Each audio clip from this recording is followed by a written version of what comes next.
it was a week off, and coming back from Wisconsin, we were a little banged up, and we had guys out of the lineup, and then we also had, I think, several guys playing in the lineup just with the number of games and travel had kind of banged us up. So I think the week off came at a good time. We were able to kind of mix some rest in, and we had some good practices, and we weren't real physical during the week. I think we intentionally did that and just kind of worked on some things we needed to work on, and mentally and physically get ourselves ready. And hey, we got 10 games of regular season and then playoffs, and a little sprint to the end here, but I think the guys are excited and ready to keep moving.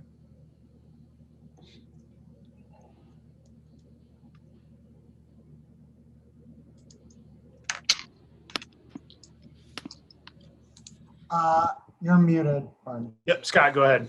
All right. Two questions, Coach. First off, you're saying that we're banged up in and out of the lineup. Obviously, we saw that Cole and Charlie were out. Do you think you'll be 100% for Arizona State this weekend? Yeah, I hope so. I think guys have been practicing, and you hope that everyone will be available. We don't play till Sunday, so that looks fairly promising there. So yeah, guys look good in practice, or they're working back into it, and that's the plan. And also, I know we were just talking about it, but with the class of 21, you're very familiar with one kid in particular. Can you talk about Eric Middendorf and what you like about his game, what you remember from coaching him in the USTB? Yeah, well, Eric's he's a good young man. He played for me for 1 year at the NTDP, and was out at Colorado College for a bit, and then decided to make a change, which guys do, and went back to Chicago, and has had a really good run there. And I think that his game's developed, but he's good size, skates well. He's a interesting player, in that I think that he can play. He can play on a real talented line and bring a little grit, and he can play on a real gritty line and bring some talent. And his leadership, he's a captain there. Has been outstanding, and he's putting up a lot of points this year. And I think that's something that he had in his game, and he's worked hard to continue to polish that. So yeah, we look forward to his contributions on and off the ice here. I think he'll be a valuable addition to us. Neil. Yes, Dan. Now, when you look at the next few series and the playoffs, what are two of the three things that you really want to see your team focus on, emphasize, improve, so you put yourself in a position to have a good run here at the end?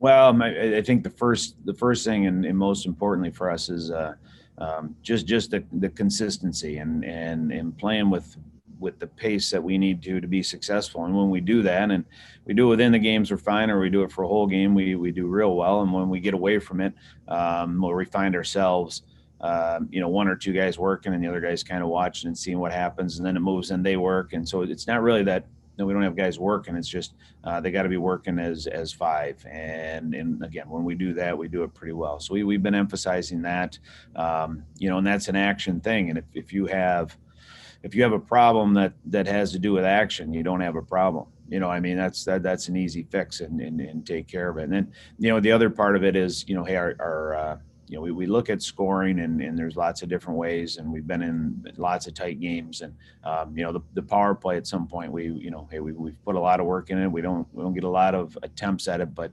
that has to start producing. So we spend a decent amount of time with that, and the personnel is starting to get back where we've got some guys that have been on it, and we were kind of hodgepodge there for the last little bit, but I thought they did some good things. But those would be the probably the two main things that'll help us have some success here in the last 10 games.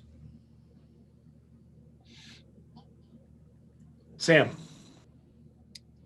Hey, Coach. Nice to see you. I was just wondering if you have an update on the Michigan game that was supposed to be played tonight, if you maybe expect that to be rescheduled at all. Yeah, it'll be rescheduled. I think that the sport administrators are talking on Thursday, and there's just like the other sports, in basketball, then there's a few moving parts. So yeah, I think as of right now, I think we'll be able to get that rescheduled, and I believe unless or until something else happens, we should be able to get all 24 of our Big Ten games in. Nate. Hey, Dan. Sorry I can't be on video here. I'm at my second job, actually. But I was hoping you could touch on those other four guys that you signed. And then is there anyone else that you're potentially looking to add to this class? Yeah, I mean, yeah, I'll be quick. I mean, the press release did a good job, but David Gucciardi is the one defenseman that we're bringing in right now, and David's been committed to his first year. Young man out of Toronto and skates real well. Thinks the game is a real good offensive mind and a very aggressive player. And I think one thing that is very, very common with the whole group, and I think I mentioned that in the release, was just the passion and the intensity that this group of guys play with, which I really like, and I think it's I don't want to say it's missing in hockey these days, but boy, when you see it, you like it. And guys that that have that edge in play, and another young man that was born in California, but really was growing up playing in Detroit.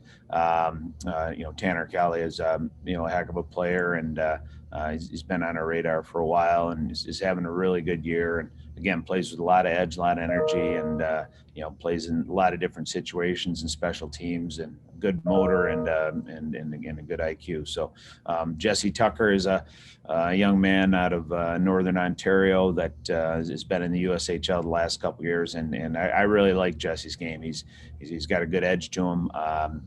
Makes a lot of plays out there. Understands the game, and I think he's going to blossom into a real good center for us, and quite a good player. And then Davidson it would be the last guy, and again, played like Eric, started out in college and it wasn't a good fit, and kind of came back and kind of developed his game a little bit. And we're seeing that a lot where guys, they come out and it's just not quite the right time, and then find that they want to make a change. And he's from the Kalamazoo area, so fairly local, but he's real excited about getting here. And again, a young man that can make plays and can play up in the lineup and bring some energy, and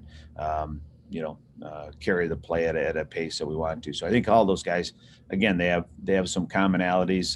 They're diverse in their background to a certain extent, but some of the common things that they bring together are something that we're looking forward to. And the seniors that we have this year have been here for 4 years and have done a great job establishing some things, and they carried on what the other seniors did, and what they leave, I think these guys will be able to pick up and run with the ball a little bit.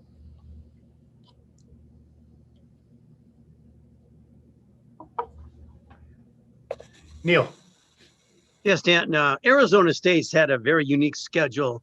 Lots of games, all games on the road, and they've had some high-scoring wins and some high-scoring losses. Can you get a beat on them as far as what kind of team they are and what kind of team you're going to be facing this weekend?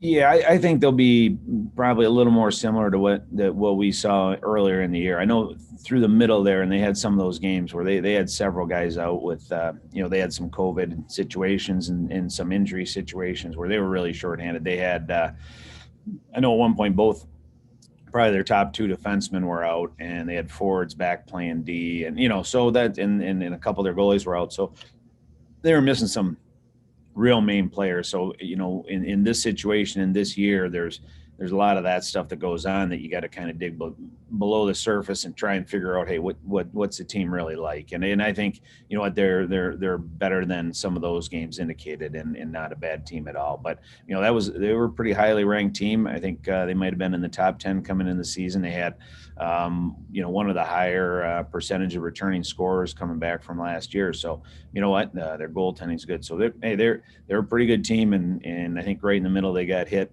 with some odd situations. Plus, like you said, playing all their games on the road. Well, they've been home, they're rested. They played the U.S. team last week, and I expect they'll come in and it'll be a tough series, just like this will be, let's see, this will be our fourth series in the last 3 years against them, and every one of them, they've been tough, kind of grinding games, and they play with speed, and they come at you, and we'll have to be ready for them.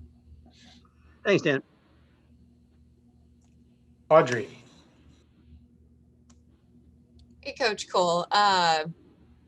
Sorry, am I on mute or am I good? We got you. Okay.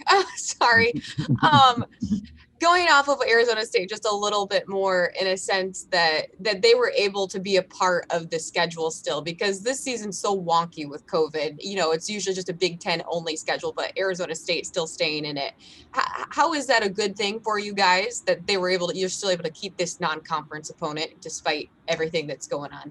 Yeah, I think in two regards. I think one, I think for us, it was nice to have, some other opponents, and it got us to a 28 game schedule without, we were able to keep our balanced schedule plus get a few more games in, which I think was important, and it leveled the schedule out. And I think for, moving through the season and moving into the NCAA's, it's a good thing to have that consistency of a schedule. So I think we like that. And then probably the bigger aspect was they were stuck without a place to play or to have a season. And, we worked a long time to get the number of college hockey teams up, and to have somebody have to go through a season like that and not play. So I think it worked out on both ends real well. And they obviously made a huge commitment, and, to playing on the road and then following the Big Ten protocol and doing some of those things. So like I said, I think it's worked out well for both. And as weird as this season is, we needed to,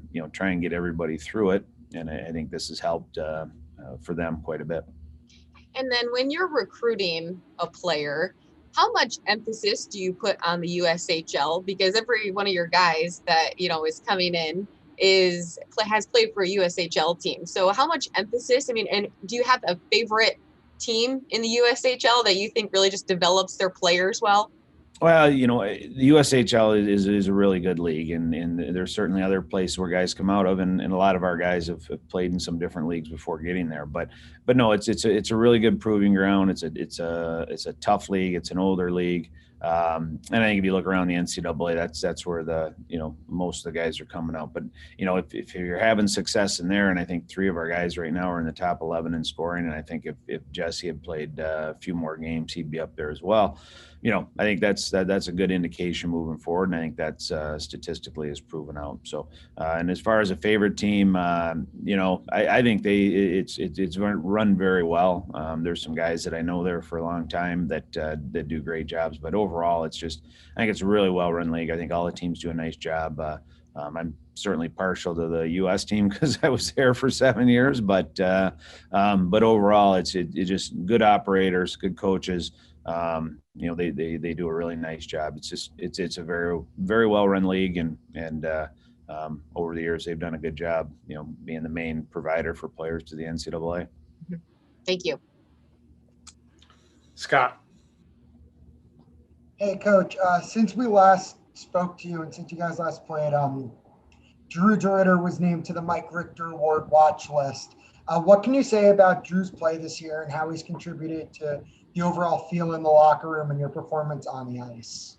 Well, Drew's been outstanding, and he's given us a chance in almost every game, and that's what you want out of a starting goaltender. And I think what he brings coming into this year, just his competitiveness and his work ethic and his edge, I think is not a surprise to us. I think one thing that Drew is finding a little bit is he's starting to be a little bit more vocal. He's a true junior. He came in as an 18-year-old, which not many goalies do in the NCAA. But I'm starting to speak up a little bit more, even within the game, and that's a good thing to see. That's the maturation process of a young man. So hey, on all fronts, we couldn't be happier with him, and he does a great job in the classroom as well, and just a good young man.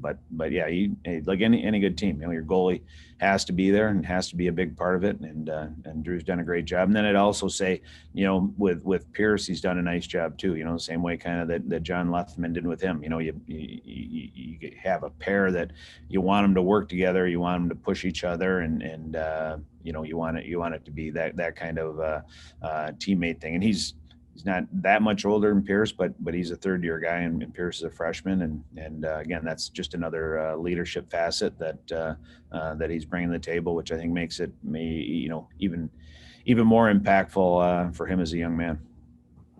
And also one final one.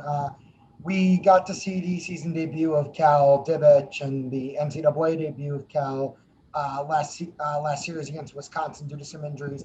How'd you think he played? I'm sorry, I couldn't hear who you're talking about. Cal Divich. How Cal? No, thought he did fine. He didn't get a ton of ice, but got a few shifts out there and got his feet wet. And you know what?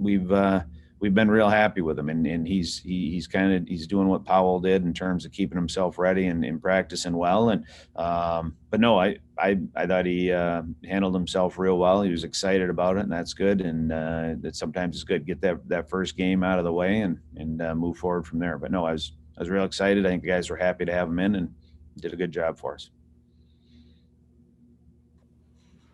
All right. Anybody else? Bonzi, I just have a question about any game time set for this weekend? Yes. Yeah, Barnesy. Yeah, you can if you can release him. I know him, but I don't know if I can. Yep. 3 o'clock and 5 o'clock. Okay, thanks. Isn't it? It's 5 on Friday and 3 on Saturday, or 5 on Sunday and 3 on Monday, right? No. The other way around. 3. Yep. 3 then 5. Yep. All right. Everybody good? Thanks, guys. Thanks, everybody. Take care. Coach. Thanks. Barnesy.